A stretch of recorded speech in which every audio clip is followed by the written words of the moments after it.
On poursuit l'actualité avec,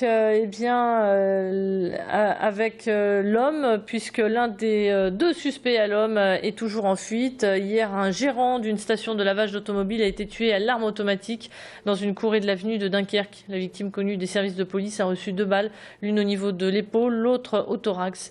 Selon les témoins, les coups de feu ont été tirés à l'issue d'une altercation.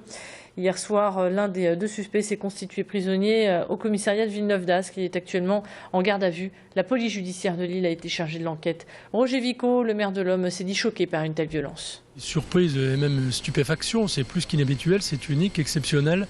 Et effectivement, un sentiment de quelque part d'horreur parce que c'est d'une brutalité, d'une violence indescriptible. Et donc effectivement, je suis désarçonné face à cela et extrêmement choqué, bien entendu, comme tout le monde. On est au cœur de l'avenue de Dunkerque. Ce n'est absolument pas un quartier chaud. D'ailleurs, il n'y a pas vraiment de quartier chaud à l'Homme, pour tout dire. Et au contraire, c'est la grande avenue de passage à l'Homme. Et c'est un quartier qui n'est absolument pas réputé pour des violences, quelles qu'elles soient d'ailleurs.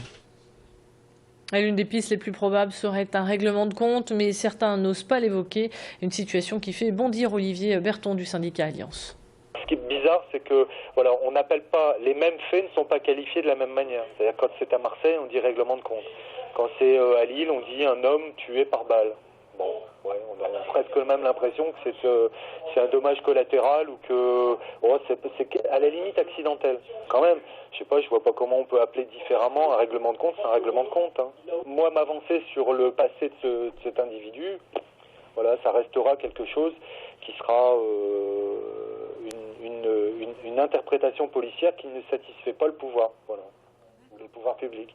Pour eux, ils se limiteront à dire il n'a jamais été condamné, il n'a pas de casier judiciaire.